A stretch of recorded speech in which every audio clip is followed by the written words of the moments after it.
اعوذ باللہ من الشیطان الرجیم بسم اللہ الرحمن الرحیم۔ ناظرین اکرام، آج کا واقعہ اصحاب کہف کے بارے میں ہے۔ معزز ناظرین، اصحاب کہف کے نکلنے کے وقت جو ظالم اور مشرک بادشاہ دقیانوس اس شہر پر مسلط تھا وہ مر گیا اور اس پر صدیاں گزر گئیں، یہاں تک کہ اس مملکت پر قبضہ اہل حق کا ہو گیا جو توحید پر یقین رکھتے تھے۔ ان کا بادشاہ ایک نیک اور صالح آدمی تھا جس کا نام تفسیر محضری میں تاریخی روایات سے بید و سیسی لکھا ہے۔ اس کے زمانے میں اتفاقاً قیامت اور اس میں سب مردوں کے دوبارہ زندہ ہونے کے مسئلہ میں کچھ اختلافات پھیل گئے۔ ایک فرقہ اس کا منکر ہو گیا کہ بدن گلنے سڑنے پھر ریزہ ریزہ ہو کر ساری دنیا میں پھیل جانے کے بعد پھر زندہ ہو جائیں گے۔ بادشاہ وقت بید و سیس کو اس کی فکر ہوئی کہ کس طرح ان کے شکوک و شبہات دور کیے جائیں۔ جب کوئی تدبیر نہ بنی تو اس نے ٹاٹ کے کپڑے پہنے اور راکھ کے ڈیر پر بیٹھ کر اللہ سے دعا کی اور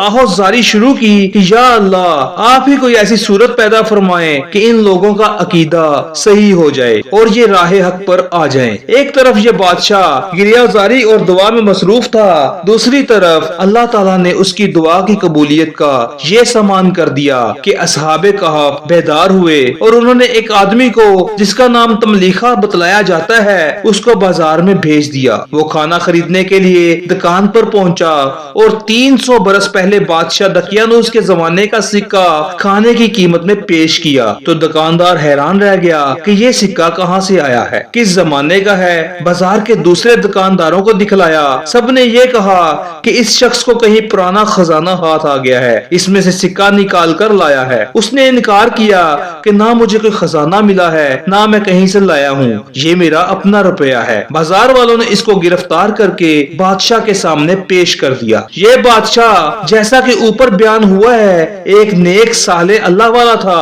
اور اس نے سلطنت کے پرانے خزانے کے آثار قدیمہ میں کہیں وہ تختی بھی دیکھی تھی جس میں اصحاب کہف کے نام اور ان کے فرار ہو جانے کا واقعہ بھی لکھا ہوا تھا۔ بعض کے نزدیک خود ظالم بادشاہ دقیانوس نے یہ تختی لکھوائی تھی کہ یہ اشتہاری مجرم ہیں، ان کے نام اور پتے محفوظ رہیں، جہاں کہیں ملیں گرفتار کر لیے جائیں۔ اور بعض روایات میں ہے کہ شاہی دفتر میں بعض ایسے مومن بھی تھے جو دل سے بت پرستی کو برا سمجھتے اور اصحاب کہف کو حق پر سمجھتے تھے مگر ظاہر کرنے کی ہمت نہیں تھی۔ انہوں نے یہ تختی بطور یادگار کے لکھ لی تھی۔ اسی تختی کا نام رقیم ہے جس کی وجہ سے اصحاب کہف کو اصحاب رقیم بھی کہا گیا۔ الغرض اس بادشاہ کو اس واقعہ کا کچھ علم تھا اور اس وقت وہ اس دعا میں مشغول تھا کہ کسی طرح لوگوں کو اس بات کا یقین آ جائے کہ مردہ اجسام کو دوبارہ زندہ کر دینا اللہ تعالیٰ کی قدرت کاملہ کے سامنے کچھ بعید نہیں۔ اس لیے تملیخہ سے اس کی حالات کی تحقیق کی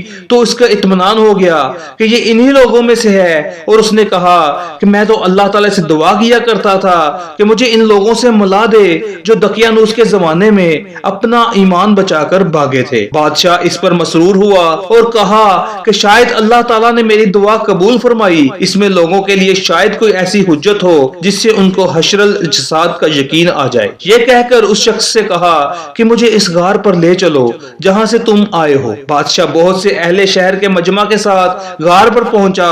جب غار کے قریب آیا تو تملیخہ نے کہا کہ آپ ذرا ٹھہریں، میں جا کر اپنے ساتھیوں کو حقیقی معاملہ سے باخبر کر دوں کہ اب جو وقت کا بادشاہ ہے یہ مسلمان ہے اور قوم بھی مسلمان ہے، وہ ملنے کے لیے آئے ہیں۔ ایسا نہ ہو کہ اطلاع سے پہلے آپ پہنچیں تو وہ سمجھیں کہ ہمارا دشمن بادشاہ چڑھ آیا ہے۔ اس کے مطابق تملیخہ نے پہلے جا کر ساتھیوں کو تمام حالات سنائے تو وہ لوگ اس سے بہت خوش ہوئے۔ بادشاہ کا استقبال تعظیم کے ساتھ کیا، پھر وہ اپنے غار کی طرف لوٹ گئے اور اکثر روایات میں ہے کہ جس وقت تملیخہ نے ساتھیوں کو یہ سارا قصہ سنایا اسی وقت سب کی وفات ہو گئی اور بادشاہ سے ملاقات نہ ہو سکی۔ بہرحال ابو حیان نے اس جگہ یہ روایت نقل کی ہے کہ ملاقات کے بعد اہل غار نے بادشاہ اور اہل شہر سے کہا کہ اب ہم آپ سے رخصت چاہتے ہیں اور غار کے اندر چلے گئے۔ اسی وقت اللہ تعالیٰ نے ان سب کو وفات دے دی۔ اس طرح کے مزید واقعات سننے کے لیے ہمارے چینل کو سبسکرائب کریں اور اپنے دوستوں کے ساتھ شیئر کریں۔ بہت شکریہ۔